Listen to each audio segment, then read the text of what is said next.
Hello and welcome to Further Inside Chor Leoni. My name is Eric Light. I'm the artistic director of Chor Leoni Men's Choir based in Vancouver, British Columbia. And I am so excited to have someone that I've just wanted to talk to very selfishly and have not really had a chance. And God bless COVID for making the space for it. But I would like to welcome to the program Beth Willer. Hello, Beth. Hi, thanks so much for having me. It's really, really lovely that you could be a part of this. I always love contrasts in things, and we're living in the male choir world, and we're especially having you here to talk about Lorelei. So I feel like we have a little bit more of the choral world encompassed by having you here. Could you tell us just a little bit about your personal musical background journey, what you're doing now? Yeah, I grew up in South Dakota. I grew up in the Lutheran church. I was super active, not just as a singer, but as a trumpet player, and I played piano, and I studied music education. I actually went to Luther College in Decorah, Iowa, and kind of thought I was going to live my whole life in the Midwest, and I had a high school teaching job in Eau Claire, Wisconsin, and then I found my way out to Boston pretty quickly to start my master's at Boston University, which is when I founded Lorelei. Stayed in Boston for about 10 years and obviously really leaned hard into the choral conducting and new music scene there. And then more recently, I've been at Bucknell University, and I'm just about to relocate in 10 days. You'll see my walls are very bare to Baltimore, and I'll be teaching as Director of Choral Studies at Peabody Conservatory. Oh, congratulations! That's a great appointment, and you're going to do awesome stuff there. I just know it. But that's a heck of a journey. Well, first of all, way to go, Midwest kids, right? Wisconsin, Right. Wisconsin. So, and Lutheran colleges. So, I mean, this is a trend in the choral world for sure. What took you? Why did you settle on Boston to go to for your further education? And I mean, that's such a rich music scene and a very different place of music making and frankly choral music making than where you came out of. Absolutely, and I think I had no idea how different it would be. I was following a teacher. I wanted to study with Ann Howard Jones at Boston University, and so I was excited for an adventure. I mean, I was loving my life in Eau Claire and really, doing the teaching thing that I had planned to do. And a dear friend of mine called and said, there is this woman that you really should think about studying with. And so I took a trip out to Boston and I auditioned and it really, I just fell in love with the city, and I took a huge leap to move there. It's definitely not just musically a different place to be, but it did not take me long to feel at home there and to feel like there was a space for me to carve out as a creator and a scholar and a teacher. And so I stuck around for 2 degrees. I was there for almost a decade. And Lorelei came very early in that time. I think I founded Lorelei my second year of my master's before I knew what I was doing. But I knew what I wanted to do, and I found some really great people to do it with, and then I stayed. So I want to get into the founding of Lorelei. I was a founder of Contus, the male version, and I've just always, this is part of my real selfish reasons for wanting to talk to you as to what was the impetus for this? What were you trying to create, or was it very mission driven? Was it that you had a group of people? Every group I think starts off has its own foundations of how it starts off, and I'm just so curious because I really don't know about the genesis of Lorelei. Well, I mean, I think the mission of Lorelei was a kernel in me before I had put it into words, and I knew for a long time how lacking the repertoire was for women's voices or treble voices, and if I take myself back to my first year at Luther College, I sang with Sandra Peter in Pica Chor, the first year treble chorus. And I had managed in high school to convince my high school choir director to not make me sing in a treble choir. In fact, to abolish the treble choir for my freshman year because it was lesser music making. And I was successful. It seems like in that setting, like the women's choir can be like the purgatory of choral music or something like that, which is awful. But yeah. But I really as a high school student, I bought into that, and I felt like I just needed to, walk around that experience of singing with all women and going on to bigger and better things. And then I got to Luther, and there really wasn't another option. So I did what I had to do. And your time. Yeah. I had one of the most incredible singing experiences I'd had in my life. And we did incredible. Always awesome as a choir. Yeah. Yeah. We did incredible music, and there were incredible voices. And Sandra was such a strong leader and all business. And I just loved her pace and her energy. And so I stood corrected. And then I went on to singing mixed choir the rest of college. And then when I started teaching, I really fell in love with my young treble chorus again. And I started doing some of the repertoire that I had loved with Sandra. And I started digging into that rep. And when I got to Boston University, my first assignment was to conduct the women's chorus. And I thought I really wanted to focus on that work, maybe be a children's choir director someday. I really like treble music, and I'd found something special in that. And one of the first bits of advice I got was, don't do that. You'll pigeonhole yourself. Right. If you really want a career as a choral conductor, you might want to steer clear of doing too much of that work. Can I ask, did you feel that was maybe more so because of you being a female conductor, that those was that an extra worry for you or not? I mean, I think it was probably more likely that I would maybe be leaning in that direction. I don't know. I mean, I wasn't thinking of it that way at all until someone said to me, maybe not the best idea if you want to point, in this direction of collegiate work. And so I did that one recital, and I sort of moved on. But in the process of working with that group, one of my good friends, Mary Montgomery Copel, was starting her master's in composition, and she met me in our research methods class, and she handed me a folder, and she said, this is some music I wrote, and I heard you're conducting the women's choir, and I thought you might think about doing this. And I opened it, and it was awesome and really too hard for the group that I had. Right. And I said, I don't think that this is going to work, but, let's put a group together. Let's perform it. But we're going to have to create a group. And we rehearsed in the basement in tiny little practice rooms, and we put together a concert. And we weren't even called Lorelei yet, but that was the start of Lorelei, and really just putting together repertoire that I didn't think at that point that many people were exploring, really sophisticated work. And I dug even deeper in the next couple of years to find meaning sophisticated work for treble voices. I just didn't think there was enough of it. And often, like we said, those ensembles were the stepping stone to something greater. And so wasn't as much of that music being written for those groups. So I wanted to create a group that just really high quality repertoire could be written for. And I dug deeper into the music and realized sort of what the trends were and found what I thought was good. And you get to the bottom of that barrel pretty fast. And then you have to start commissioning. And so that's what we did. That's that resonates so much with me in that, as a conductor, I've pretty much made my career in the world of male choirs, and that can sometimes get the rap of, well, if you had a guy with a pulse, you took him into your choir, and aren't you lucky? And hitting the bottom of the barrel of the masterworks for the repertoire is really quite. It didn't take very long.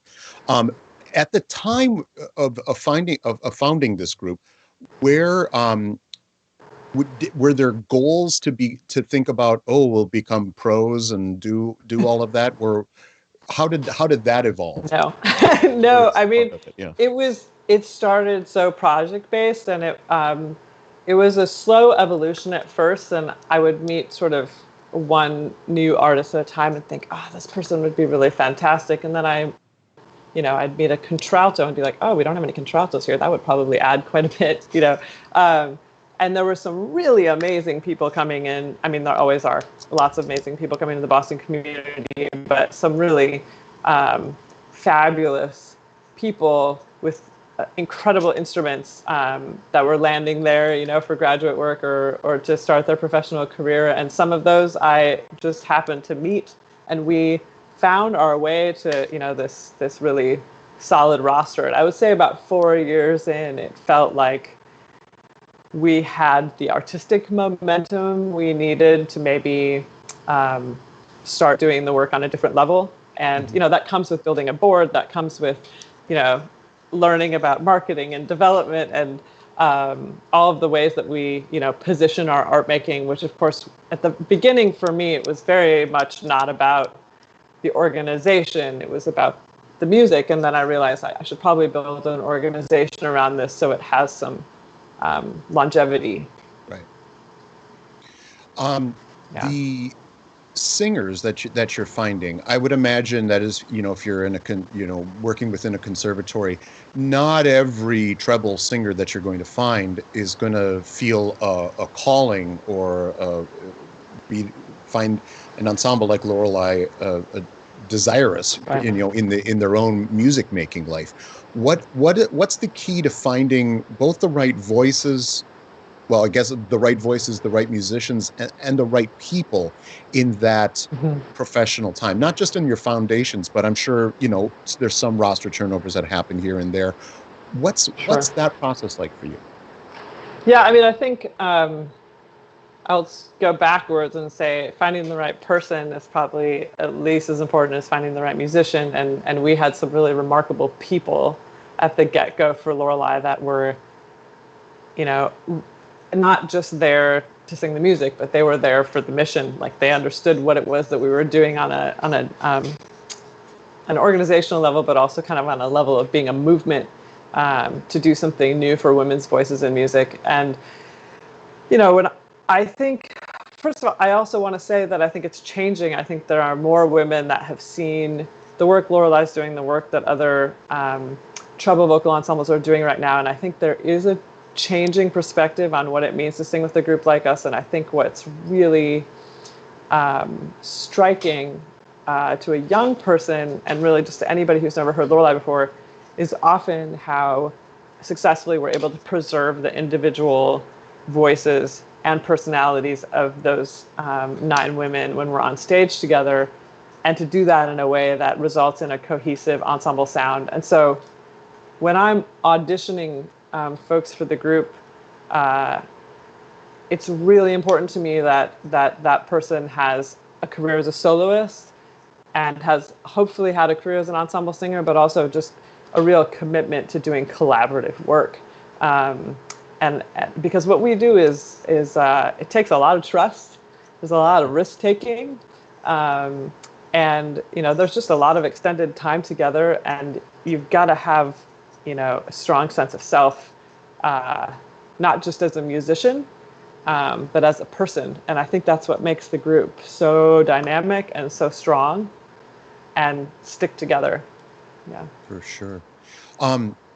Chamber ensembles, of which Lorelei is, and with their artistic directors, as many of those groups as I know, that relationship and how the ensemble works, from the genesis of an idea of a program through the rehearsal process to the concert stage. Can you talk me through what that is for you in particular, in relation to the ensemble? Yeah. I guess, my training is as a conductor, my most advanced training, my master's and my doctorate. And so I take on the role of artistic director, unlike some chamber groups where they may sort of always co-lead. I do a lot of the programming and then sort of the shaping of how we're going to find our way into the music and find our way into the program. But I think we do preserve an amount of collaborative spirit and making sure that the incredible artistry in the room is, welcome to shape whatever it is that we're doing. There's a practicality to professional ensemble singing in that we have X amount of time to learn X amount of music, and often that work is really challenging and focused, and so we benefit from having, artistic leadership. But there's also music that we do where I don't conduct, some minimalism. A lot of the early rep we do, like we did a whole disc of Dufay and music from the Torino Codex a couple of years ago. And I don't sing at all in that. I don't conduct it. I coach it. I make the additions. And I kind of, again, help them find their way into it. But when you've got people of that caliber, too, they're going to come with their own ideas. And that's just really, that's an exciting synergy, I think, in creating a performance. For sure. I'm really curious on your how you find the differences between those moments where you're maybe acting a little bit more like a theater director, that you're helping find the way in the rehearsal process, but of course you're going to be, out in the audience, maybe taking notes for the performance, versus that in the moment, in control of situation of being a choral conductor. Are there pluses, minuses? What have they informed each other as you're in your music making? Yeah, I think I am increasingly drawn to that role of listening and sort of stepping out. And there is something as a conductor of sort of letting go of the interpretation. And I always have very strong opinions. And I try to choose sometimes to maybe let my opinion go by the wayside if I think there's energy in what's happening on stage. I think there is a real benefit, whether it's me or someone else, to have someone standing out and listening, not just for balance, but also to sort of perceive visually what's happening and to help craft like the pace of, I think sometimes tempos and transitions from within the ensemble. It can help to have a listener say, it felt like too much time, right? And I know that's the case for me when we're recording. It feels so right in the moment. And then I go back and I'm like, what was I thinking? That's like, it is not fast enough. Or, that pause was awkwardly long. And sometimes that's getting to know the music, but sometimes that's just like being in the room. And that's something, again, I just increasingly enjoy that role.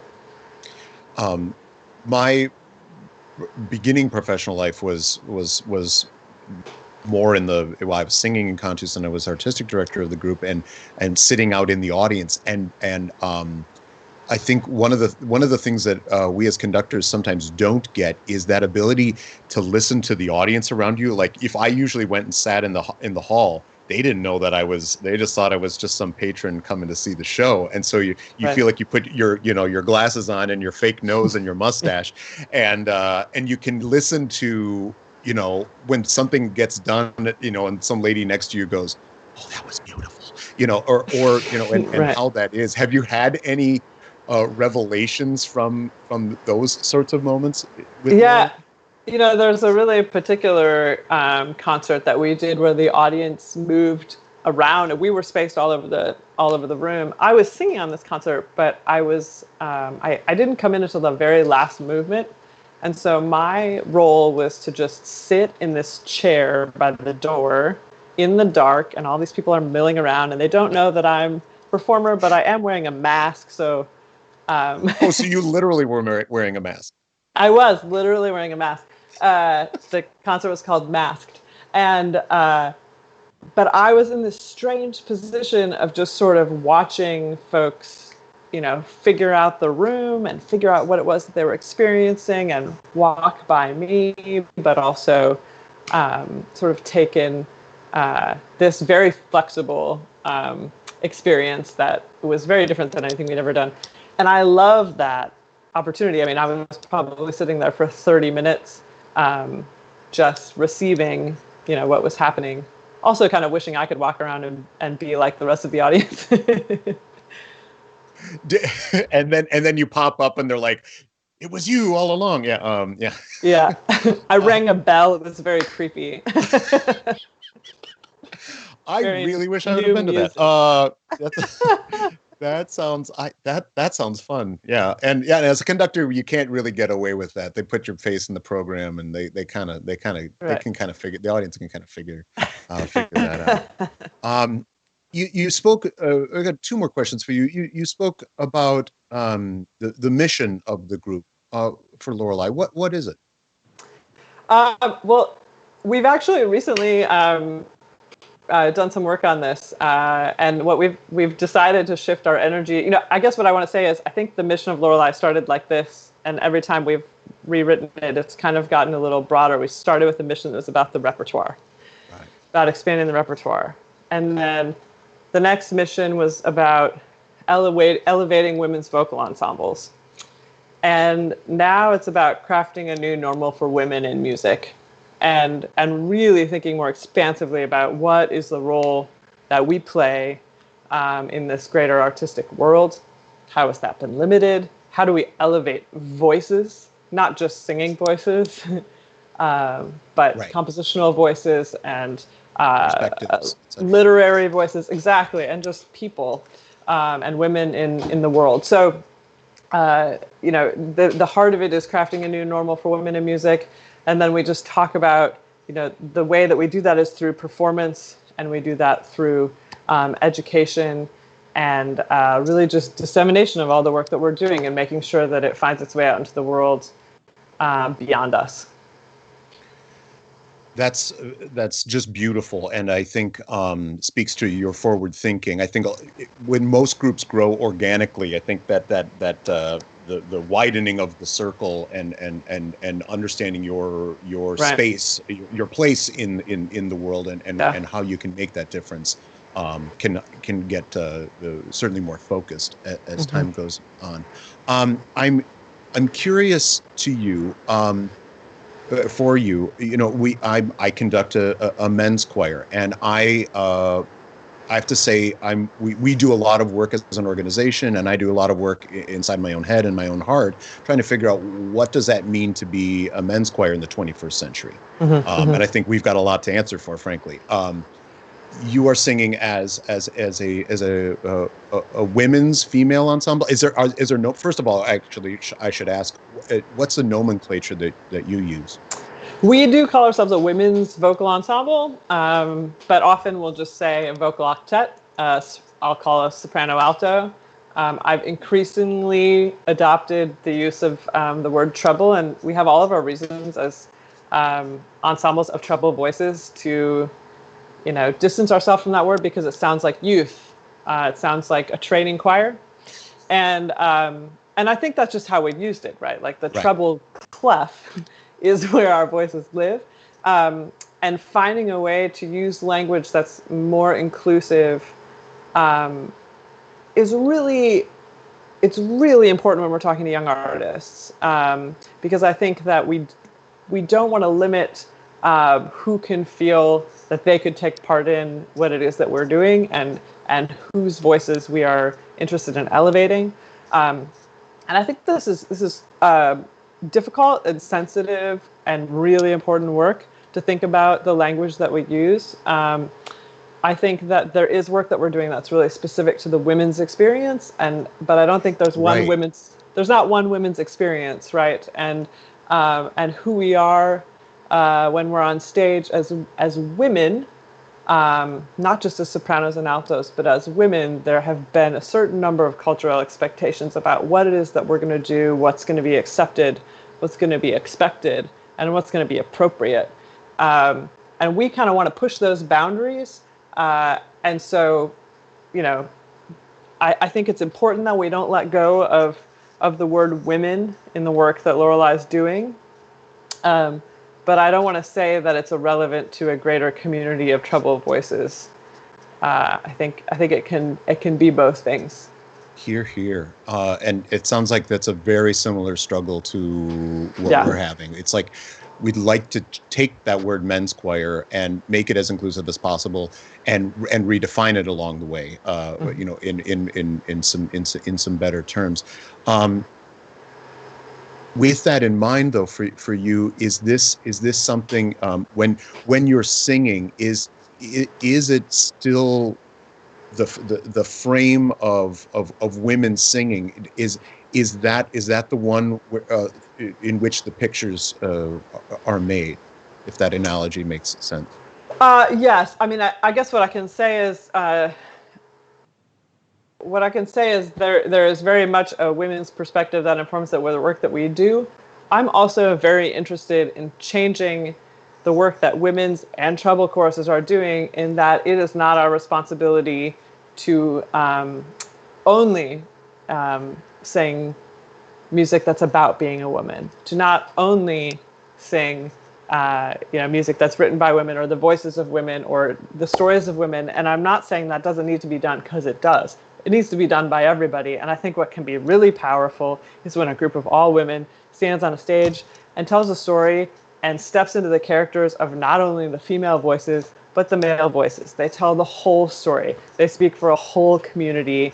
They speak about issues that, you know, are broadly understood and prioritized, and I think that should be women's issues, and that, if however we want to define that, um, and it should be far beyond that. There shouldn't be any limits on what it is that we are expected to do when we walk on stage.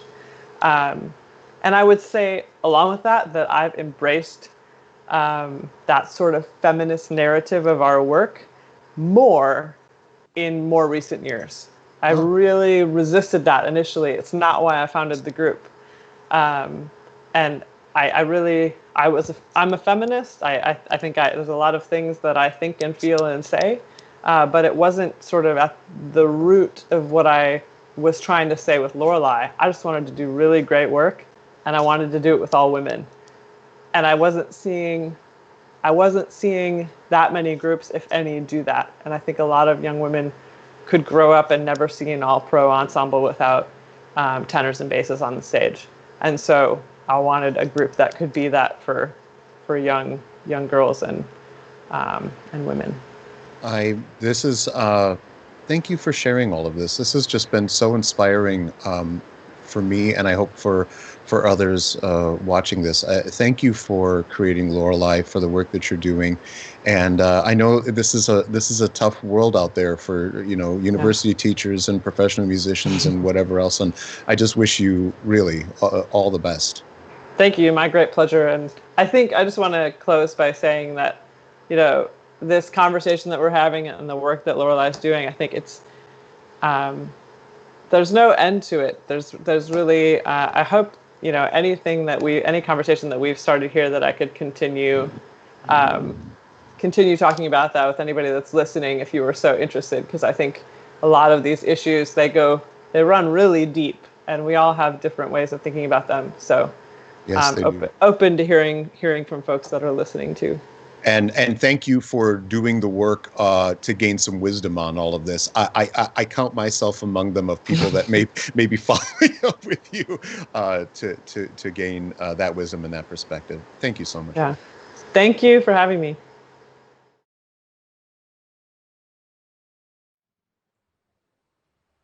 Why should this earth delight us so?